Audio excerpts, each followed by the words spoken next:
Hello everyone, Catweazle here, welcome to the channel and welcome back to our playthrough of Eldritch Horror and Shub-Niggurath, twin blasphemies of the Black Goat. Yes, we're playing against Shub-Niggurath and she's a bit of a beast. The Black Goat with 1,000 young, and she's spreading her young throughout the world, and we've got to try and stop her. And just about to start episode 3, but before we do, just a few things from episode 2. Specifically, the mystery. Now, I did mention about that, and I said I'd go on to BGG and ask about it, and well, that opened a can of worms, didn't it? But, yes. It's pretty evenly split about whether you can bring good old Yeb back from the box or not. But even though it's evenly split on that, the vast majority seem to think, you know, why bother? For the exact reasons that are pointed out. One, it's virtually the same mystery as the first mystery that we completed, and it's just boring doing the same sort of mystery all the time. And secondly, we have already killed Yeb, so we'd just be killing it again, and that just makes it even more boring. So we're going to stick with the Hour of the Moon lens, but my final thoughts on the matter is I still think that if something goes back to the game box, like an epic monster, it shouldn't come out unless there are specific reasons for it to come out. And what I mean by that is, if you actually look over there, just at the top right hand corner, the AO itself and the prelude specifically mention monsters to put to one side. And I think that would be the same with epics. If Nug and Yeb were meant to be coming back out all the time, we would have been told to separate them like we've been told there. We weren't. Now in the reference guide it does say, like, oh yes, if you're instructed to do so, you can take a component out of the game box, but I don't think that is what it actually means in this case. Can be argued the other way, and has been argued the other way. In fact, one of the examples that was given was the zombie horde, which is another epic monster, and that keeps coming out every time a zombie is on the board and there's a reckoning, because the zombie turns into the zombie horde, and that is meant to keep coming back out even after you defeat it. But in that case, it's actually built into the way that the monster's designed. So a zombie, there's a reckoning, becomes a zombie horde. Obviously what that's meant to be is the zombie has infected the local population, and you have your zombie horde like Dawn of the Dead and all that sort of palaver. So that makes thematic sense, and that's why it can come back out of the game box each time. It's built in to the actual mechanisms of the zombie monster itself. But Nug, Yeb and the vast majority of epic monsters are actually unique monsters. Zombie horde isn't unique. It just comes about because a zombie goes through a reckoning. So that's why it keeps coming back. Nug and Yeb being unique, not so much. No, they've been killed once, they've gone. Now, there's lots of, you know, horror tropes whereby things just keep coming back and back. But normally that's the big bad. So Shub-Niggurath, Cthulhu, things like that come back. Obviously, they're old ones. You know, they're really tough to kill. You can get rid of them.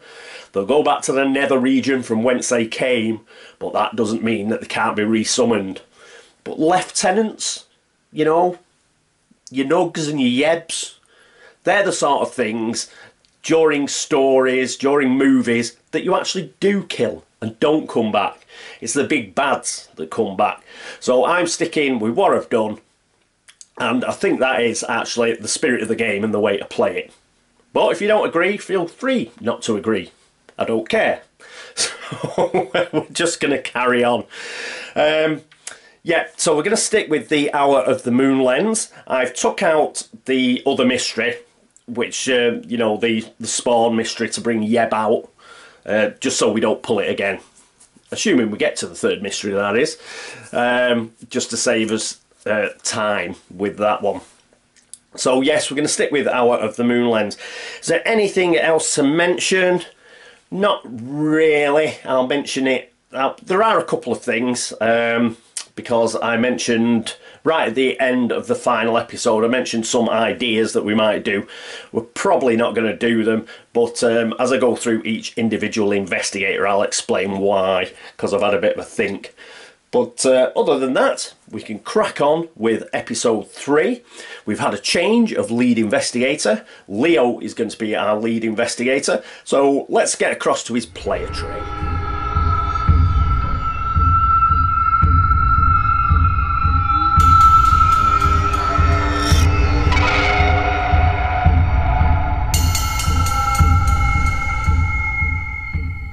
The aftermath of the battle was a smoking ruin of churned earth and burning undergrowth. The hulking monstrosities that had been called forth by the chanting acolytes lay in rapidly dissolving heaps on the blasted ground, the remaining flesh and corrosive fluids flickering into eldritch flames, flowing into stinking gurgling pools that threw out noxious roiling clouds of emerald-coloured gases. Coughing and wheezing, Leo, Diana and Jenny staggered out of the glade and into the jungle, where they soon stumbled on the cultist encampment. The cultists had fled, but in a large tent they had found several prisoners, mostly kidnapped academics that had been interrogated for the information and the items needed to prepare the ritual.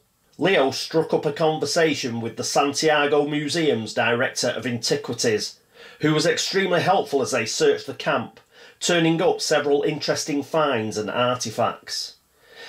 Diana had stayed only briefly, and she had headed straight out towards Buenos Aires, leaving Jenny and Leo to tend to the freed prisoners. So here we are, it's the action phase, and it's Leo, our new lead investigator. So what's he gonna do? Well, first of all, he is going to, well, he's going to rest. And the reason he's going to rest is because he only has 2 sanity. And if you're ever down to 2, my suggestion is, of anything, whether it's health or sanity, is rest. Because you can easily get killed if you only have 2 of anything. So he's going to get 1 each of health and sanity, so he's looking a lot better there. Having done that, what he's going to do is he's going to trade. So he's going to trade with Jenny. So he's going to take the black fan and he's going to give that to her because she'll be able to use that lovely bonus on the influence a lot better than he can. In return, she is going to give him the willful aristocrat, which will give him a slight bonus on his influence, also his will. I'll flash it up. But yes, so that will help him when he does try and get allies. He's got 3 allies now. He needs 5. So that gets him an ally. So good stuff. And that's it for him. We don't even have to go to the board because all he's done is a rest and a bit of a trade. Okay. That's it for Leo. Next up is Finn Edwards. Finn reached Shanghai with little trouble. Finding Ho Fang was equally easy. His men had been waiting for him, even as he walked down the gangplank. Opening his letter, the scarred Oriental had appeared well pleased, and in rapid Cantonese he had chatted briefly to his lieutenant, an American-educated Chinese man. In perfect English, the lieutenant had bid Finn to take anything he wanted from the warehouse as a gift. Master Ho Fang wishes you good fortune, Mr. Edwards. He also says that the ancestors tell him that your journey lies further to the east. In the great desert you will find what you require. Be swift. The children of the goat follow. So here we are with Finn. Now Finn, he doesn't need to rest because he's lost no health or sanity, well at least so far. However, my plan was to send him to the pyramids, but he can't get there mainly because he does have this fancy action here, but it is an action. And if he already had a train ticket, he could get to the pyramids, but no, we can't make it. And thinking about it in the interim, I think we need to take care of a few of these monsters. They are getting out of hand. He's on Shanghai, could possibly close that gate, except there's a moon beast there, and the moon beast is tough, really tough, and he hasn't got a weapon. So he's not going to do that. And he could perhaps get to the Himalayas, take on the skeleton, which is a bit easier. But again, I think we're struggling. We're struggling to take that skeleton out. The best thing, I think, for him is our original idea. Let's send him to Tokyo. But we do want to get into Space 10. And the easiest way to get there is the pyramids. So, even though he's going to go to Tokyo, before we head to Tokyo, we're going to prepare that later step. We're going to prepare that later step is he is going to get the train ticket now. He has to get it in Shanghai because Shanghai has got a train station, whereas Tokyo hasn't.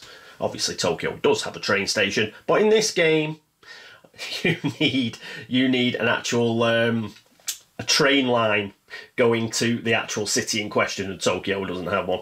So he's prepared for travel with his first action, and with his next action, we'll bob across to the board and see what he does. And here we are with Finn, and yes, he's going to move to Tokyo, and hopefully we'll be able to defeat monsters here, because we need to get rid of a couple of these monsters. They're getting, as I say, they're getting out of hand. If we get over a certain amount, I think it's 10, we start losing 2 doom all the time. So yes, let's try and kill some monsters if we possibly can.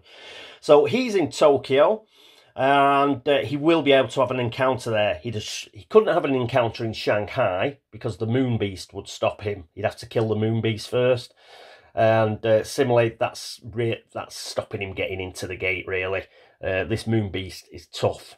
So perhaps we can get rid of the moon beast. We'll see. We'll see. If he does get a defeat monsters encounter and he passes it, then we'll have a look at what's the best monster to actually get rid of. Okay, anyway, that's Finn. Next up is Jenny Barnes. Jenny and Leo had entered an uneasy, if respectful, truce. Jenny was now thoroughly aware of the dangers of ignoring his advice, and Uncle Leo was aware in his turn of underestimating Jenny's abilities.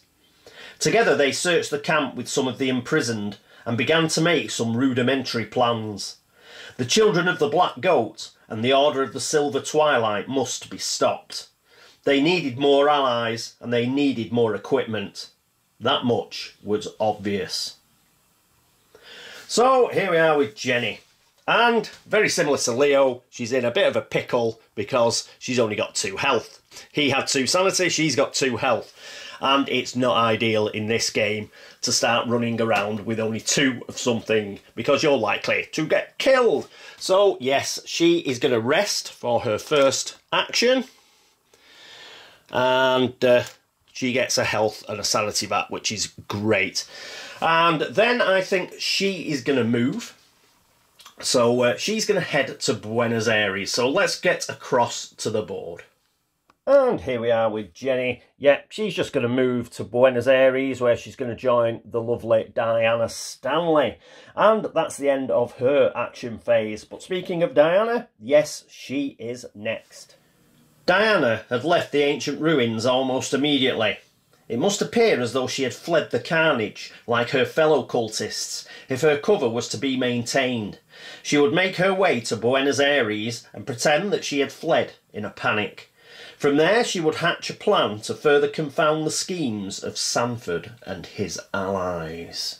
So here we are with Diana. Now, she does have 3 sanity and 4 health, so I think she'll be okay. We won't have her doing a rest action, at least not just yet. She should be alright. What is she going to do though? Well, first of all, with the arrival of Jenny, she can trade. And she's going to trade 3 things with Jenny. Let me just go across and dig them up. Well, I found 2 of them. Where's the ship ticket? Hang on. Oh, there it is. I'll put it off to one bleeding, so hang on. Okay, right. If you were looking at Jenny before and noticed that she didn't have the ship ticket, it's because I put it off to one side because I knew I was going to trade it. But she did have one. Check last episode. She definitely had a ship ticket. She's had one since the beginning. Yeah, I went and put it off to one side trying to be clever. Okay, so she's going to trade a ship ticket to Diana because eventually we want to get Diana up near London along with Leo because we need to do that mystery. So that's why she's giving her the ship ticket. And she's also trading the two things that she should have traded in a previous episode but I forgot, which were Feed the Mind and Ancient Manuscript. So let's put these spells on this side. And yeah, she's got Arcane Manuscripts and the Ancient Manuscript, which I always get mixed up. But yes, hopefully I won't get them mixed up. And I'll use them correctly. But normally I get those two mixed up. Not in actually using them, I just call them. I just get them mixed up on which one's which. But I'll try my best. I'll try my best. Okay, so we found the ship ticket. And yeah, she's done a trade. She's got one action left. Let's bob across to the board. And here we are in Buenos Aires with Diana. What's she going to do? Well, she's actually going to use her Arcane Insight spell. So that should be coming up. And what she's going to do is, I'll bring it across here anyway, but it should have flashed up. And what we're going to do is, as an action, we're going to choose yourself or another investigator on any space and test law -2. Now, she's picking Leo because we want to give Leo the clues. Then we want Leo to go to London and then he'll start, you know, blowing up those goat spawn and stuff and putting Eldritch tokens on that mystery. So rather than trade the clue as part of the actual spell itself, we can give him the clue. So we may as well do that. So, law test. Law is 4, but we have a grizzly totem, which doesn't help us, but I'm sure there is something that does help us. Let's try the Arcane Manuscript. Yes, that's +1, so that'll give us 5 law. And we do get a +1 from the Ancient Manuscript, but we're already using a +1.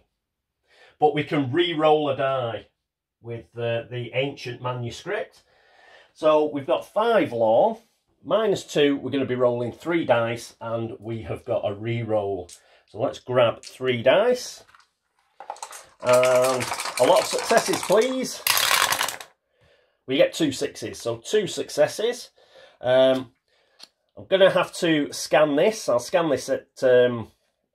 but it should come up now because I've got to flip it over now because we've actually casted the spell. So it should be up on your screen around now. Arcane Insight. Resolve the effect based on your test result. So we got 1 to 2. Knowledge floods your mind, straining your mortal brain. That investigator loses 1 sanity for each clue he has, unless he has a tome possession. Well, we have a tome possession. We've actually got 2. We've got Arcane Manuscripts and Arcane Manuscript. So we're fine. And we didn't have a clue anyway. We've got a clue now, but we're giving that clue to Leo. So I don't think we'd have lost anything anyway. And we just flip this card back. Okay, so I'll put that back on her player tray. So we did get a clue. Let's get Brian's favourite bag. And pick a clue out. And that is going to Leo. So Leo's got a clue. Great stuff. Put that with his focus token. Excellent. So we managed to actually generate a clue there. So that is a good spell, Arcane Insight. And the back doesn't look too bad either. Sometimes some of those spells, the backs are really bad. But as long as we keep those tome assets that we've got, brilliant. Shouldn't be a problem. Okay, so that is it for Diana Stanley. That's it for the action phase. Next up is the encounter phase.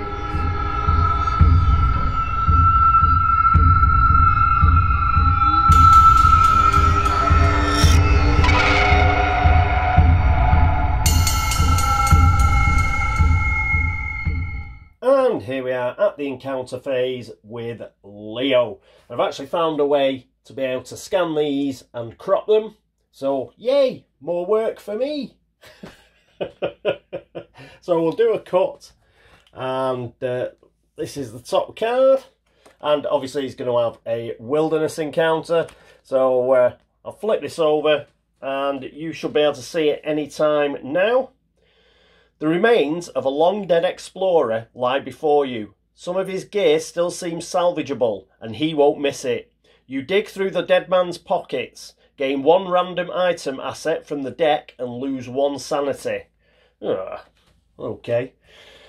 So, pop that there. So, we lose a sanity, which puts him back to 2. That's exactly what I didn't want. So, he's back in trouble. But we get, it was from the deck, wasn't it? Yeah, so we've got to get a random asset from the deck. So we'll just pull from the bottom till we get an item. Shouldn't take long. Medical journal. That'll do. And that's what we like. Getting something on first go. I'll have to scan this as well. You should be able to see it sometime now. So medical journal, cost of 2, item tome. You may re-roll 1 die when resolving a combat test, a strength test, as part of an illness or injury condition effect. When you perform a rest action, recover 1 additional health. So, useful. Very useful. So I'll put that with the rest of his stuff. And, mind you, the medical journal didn't seem to do that dead explorer much good, did it? But, yes, well, perhaps he couldn't read it. I don't know. Okay, so I'll pop that back. And that's his encounter phase. So who's next up? It's going to be Finn Edwards. And here we are with Finn on Tokyo. So we've got the purple Far Eastern deck. We'll do a cut like we always do. And by the magic of editing, what we've got here will hopefully be the right way up. And we can do the Tokyo encounter.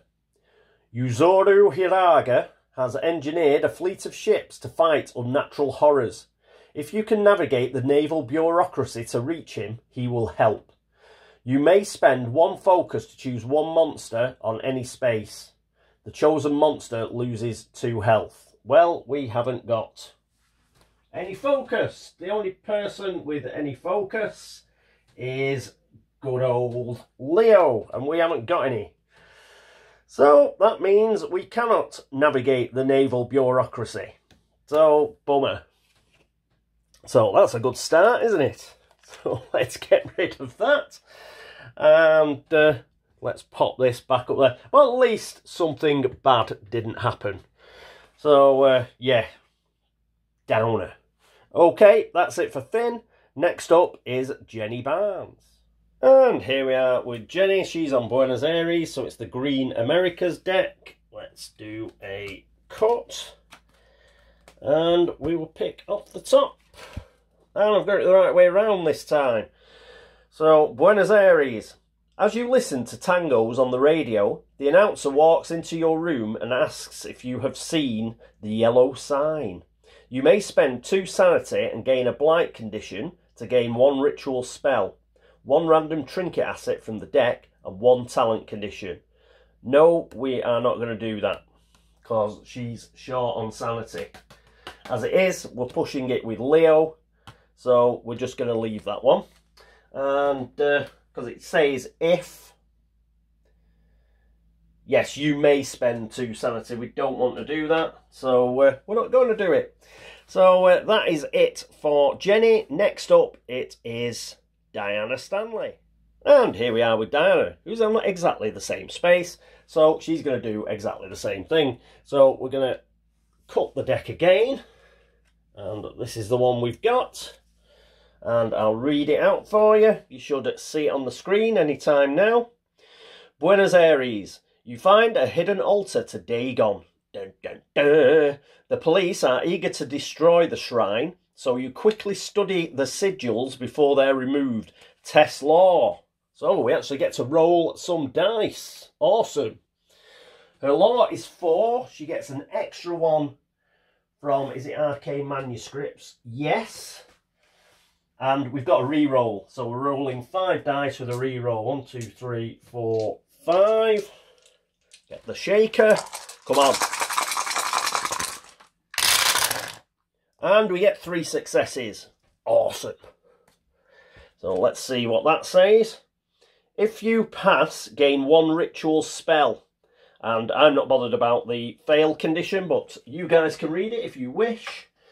And we get a ritual spell, which means getting the ritual deck, which is here. So I split them into rituals, glamours and incantations, as you know. So we've got these, we'll give it a cut and then we'll pick off the bottom. And the spell we get is Conjuration. So that should be coming up on your screen anytime. Got a lot of scanning to do this episode by the look of it. Conjuration spell, ritual, action. Test law +1. Well, that's good. A law's excellent. If you pass, you may gain 1 item or trinket asset from the reserve with a value equal to or less than your test result. Then we flip the card.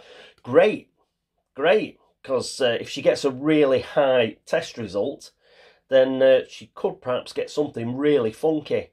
And you don't have to be in a city space to do this. You can do it anywhere. So it's a little better than acquire assets. But of course, we'll know when we use it because we'll have to flip the card over. It may have something really grotty on the reverse. So, but, you know, better than nothing. Okay, so at least somebody had a decent encounter phase, and that was Diana. That's it now for the encounter phase. Everybody's gone. So that only leaves our favourite phase. Oh yes, it's the laugh and chuckle phase.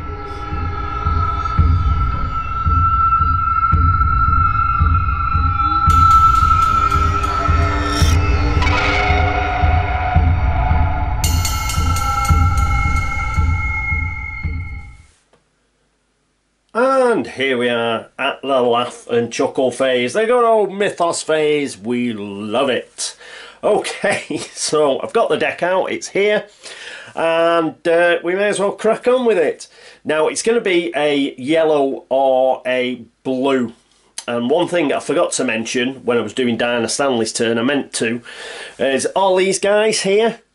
Now, it took me 2 turns to get to the heart of Africa. I think I mentioned this.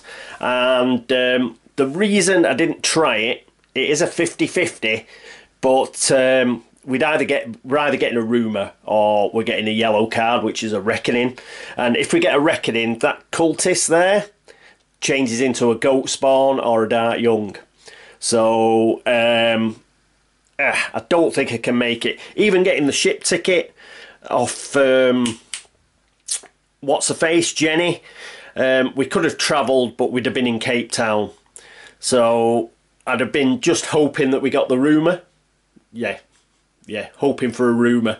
But the whole idea was I wanted her to get a clue, because it's mysteries. Say it all the time, mysteries win the game, and in order to complete the mystery up in London we need clues. So that's why I didn't send her over here. 50-50 is normally a good chance, but yeah, let's get the clue. Let's get her up to Arkham or somewhere, which is spitting distance with London. We'll get Leo up there. She'll give him the clues through Arcane Insight. He'll get to London. He'll start killing goat spawns with his double-barreled shotgun. Put the Eldritch tokens onto the mystery, which is just there. We get 2 Eldritch tokens on it, complete it, and then there's 2 mysteries done out of 3. So we're just going to have to, you know, leave these guys. That whenever that yellow card comes up, he's going to change into a goat spawn or a dark young. We're going to have 4 monsters running around the heart of Africa, and you know, perhaps our good friend Finn, who's over in Tokyo, he'll be able to deal with them. He'll hopefully get better encounters at Tokyo, and we'll at least be able to get rid of the odd one. But that's why I didn't send Diana over there. I did mean to mention it, but I forgot. But I've remembered now, because we've got to pull this. And let's get on with it. So we have a yellow, so she couldn't have made it anyway. She wouldn't have made it in time anyway. She'd have been stuck at Cape Town. We'll do that. We'll change him during the reckoning phase. I'll scan this after I've finished filming, but by the magic of editing it should be coming up now, so let's go through it. First things first, we get omen track movement. We move on to a blue constellation. We do have a blue constellation gate that is in the pyramids. We couldn't get there, so we go down to 12 doom. Downer. Okay, we've done that. Then we move on to the reckoning. I have to check the card. First thing, we do monsters. So we have got a few monsters with a reckoning on. First of all, we may as well do the cultist because we've just been chatting about him. So that is on the AO sheet. And we spawn one goat spawn monster or one dark young monster on this space. Then if you spawned a monster, discard the cultist. So the cultist is going to disappear, but we don't know if we're going to get a dark young or we're going to get a goat spawn. So we discard the cultist, which, because he's a normal monster, he goes back into the monster cup. Now we've got two goat spawns and we've got a dark young. So the way I'm going to do it is I'm going to roll a die. The dark young is going to be a 1 or a 2, and a 3 or a 4 or a 5 or a 6 is going to be a goat spawn. Because I think, because there's two goat spawns, they get 2 chances to spawn. I think that's fair. And we roll a 3, so it is a goat spawn. We'll have a quick look. I'm not going to scan these, but that's a goat spawn. They're quite clear. So there we go. 2 toughness. The horror check is a single, so that's good. We only have to get 1 success and we won't lose any sanity.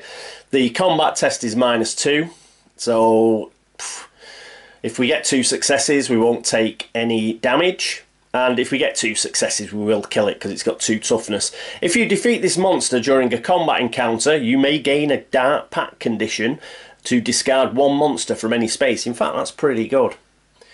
If we do the second mystery, then killing something like this, getting a dark pact, I'm not a big fan, but if you're on the final mystery and it helps us to get rid of a nasty monster as well, then it could, that's one of the few occasions where it's worth taking a dark pact. But the goat spawn goes in here, and we don't get an extra monster because we got rid of the cultist, so at least we're net 0 on monsters. Probably not for long, but at the moment we've still got 7 monsters on the board. The other monster with a reckoning is the Proto-Shoggoth. I think it just moves closer to, yeah, the nearest investigator, which is still Finn, I believe. So he's at Istanbul, so it's going to move to space 17. Yeah. What I'm hoping here, if we do send Finn over to the pyramids, he should be able to sort of leapfrog it and lead it a merry dance. That's the plan there. But the Proto-Shoggoth is currently on space 17, so we'll pop it there. Any more monsters with a reckoning? I don't think so. So that's it for the monsters. Then we look at the ancient one, the reckoning effect on that. We spawn 1 monster on a random space. So we've still got 10 monsters, so this will be our 8th monster. In order to find out what the random space is, let's take a clue. And it is San Francisco gets a monster. Discard that. And let's get a monster. And hopefully it'll be somewhat easy. Oh, it's cultist. It may be even the same one, but I did mix it in. So we've got a cultist. Let's put it on a stand, and that's probably going to turn into a dark young or a goat spawn as well, so we'll put that over there. So we've now got 8 monsters. I think that is it for Shub and his reckoning effect. Yep, they're not more than 10 monsters, there are only 8. We do have to kill some monsters, we can't let it get to 10. So anyway, we're okay for the moment.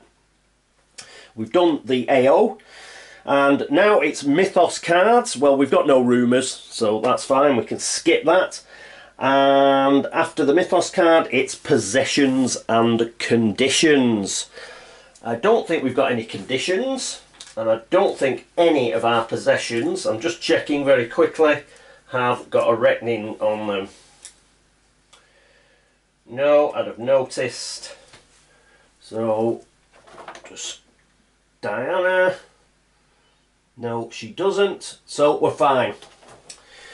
Which is good, because that's normally the worst part when you have conditions and you start setting those off. But yes, so that is it for the actual reckoning. Quite quick, makes a nice change. Then we move on to, we move on to spawning a gate. So here is the gate stack. What's on the top? It is Atlantis, Space 8. This is one of the new gates. I think it came with Masks of Nile Architect, but it's always nice to have a couple of new gates. So we'll put it on Space 8. And there we go. There's Atlantis on Space 8. Pop it there.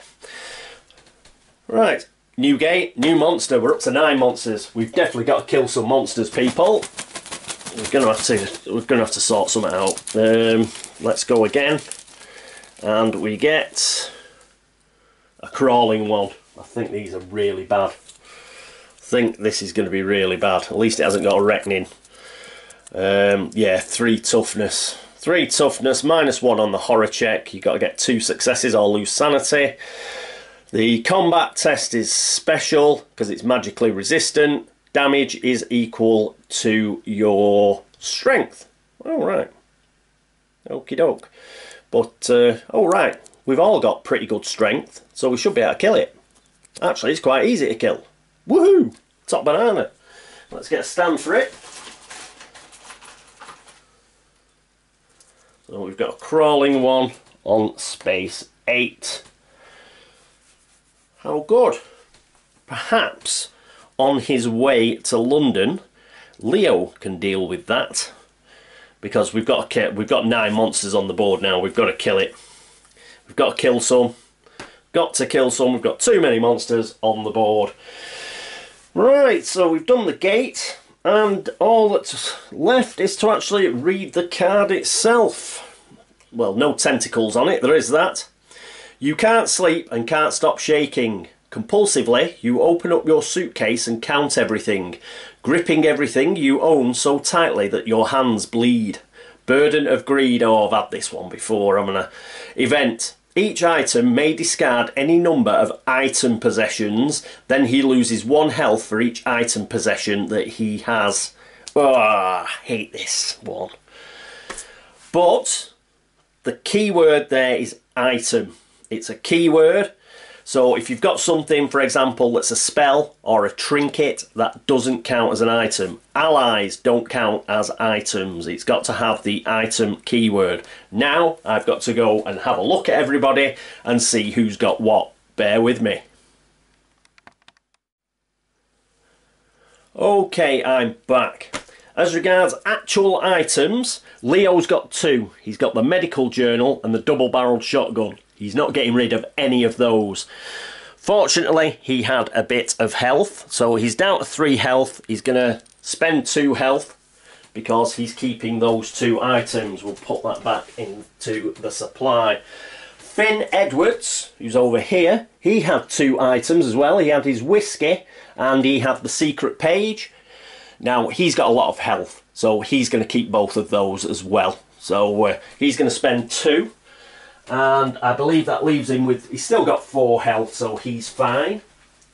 After him, it's Jenny Barnes. Now, Jenny only had 3 health. She had the black fan, which is that artefact. That counts as an item. She is definitely keeping that. So that's going to cost her 1 health, down to 2. Her starting possession was an item, which was the .25 automatic, if I could pick it up. Unfortunately, she's going to get rid of that. Yeah, I can't have her on 1 health. So she's got to get rid of something. It's the 2.25 automatic or that really funky artifact. She's getting rid of the 2.5 automatic, so that's discarded. And she's down to 2 health because she's keeping the black fan. And finally, we have Diana Stanley. She only had 1 item as well, which is the arcane manuscripts. That's the only one that's got the keyword item on it. So she's going to keep that. That's going to cost her 1 health, so she's down to 3 health now. 3 health and 3 sanity she's got. So that could have been a lot worse because we did have a lot of stuff. But the important thing to remember about this particular card, or any Mythos card that you get, if it has the keyword on it, you only have to get rid of the keyword. So trinkets, in this case, you don't have to get rid of them because they're trinkets, they're not items. You do get some trinkets that are items and trinkets, in which case it would apply, yeah? But if it doesn't have the keyword on, then you don't have to do the event, yeah? So we've done the event, we've lost a couple of items, but we were able to keep most of them. In fact, I think we only lost 1 item, didn't we? We only lost the 0.25 automatic. But the other items were well worth keeping, I think. So, yeah, that's the way it is. But that is a good one to get early in the game. You don't want that one late game where you've got tons of items. At least we got it now. So that's out of the way. Burden of Greed. We'll put it into the discard pile. And we'll put this back over here. So how did we do that episode? Well, not too well. I don't think we really got much done. That's the problem when you rest. It just like you lose, you know, actions, but you've got to rest.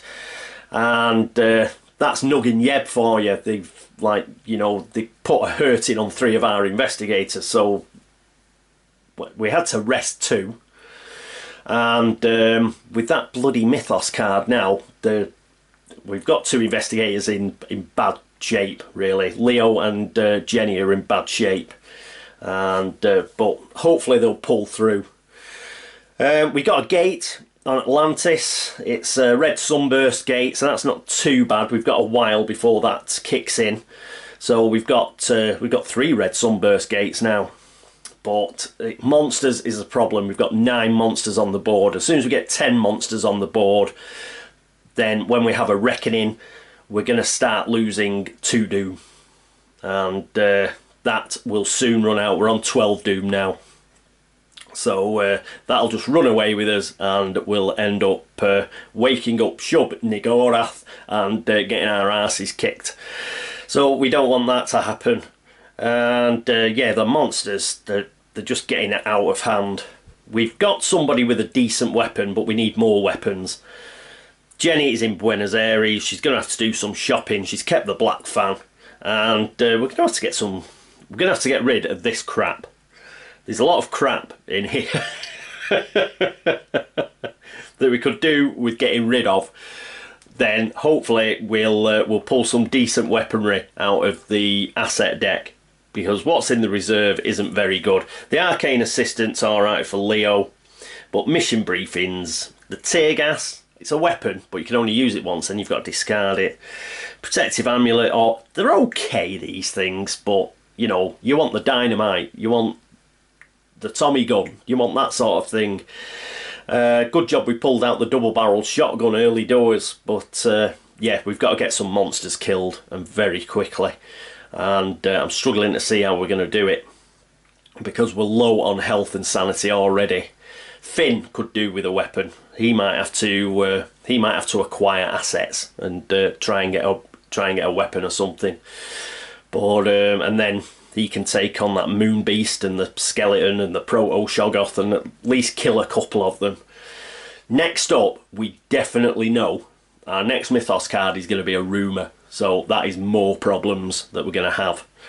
And we've made the only bit of progress we've made towards our current mystery is Diana managed to get Leo a clue through her arcane insight. But we've got nobody in London. We've only got one person with a clue, and yeah, It's looking grim, but it always looks grim in Eldritch horror. We'll just have to see if we can turn it around. Anyway, that is it for episode 3. Thank you for watching. Thanks for all the help and support. Thank you for all the likes, the dislikes. You're still watching. Thank you for all the views and the subscriptions. You're all marvellous. As ever, if you've noticed any errors, let me know. I've probably made a few. And with all this, I wish I hadn't been... I know you really like the scans, but I probably shouldn't have started doing it. It's a load of extra hassle. But yeah, that's just me moaning. I will carry on doing it. I've started now. But yeah, so I may have made some errors. If I have, give me a shout and I'll try and fix them for next turn. A big thank you to everybody who's been across the board game links to upvote the site, or to BGG to like the video threads over there, drop a comment, drop Geek Gold, anything like that. Thank you so much. Follow us on Instagram, on Facebook, and on what the other one that I can't remember, Twitter, that's the one. Thank you so much as well. Okay, so yes, I think that is it for episode 3. I hope you join me for episode 4. But until then, this is me, Catweazle, saying toodaloo.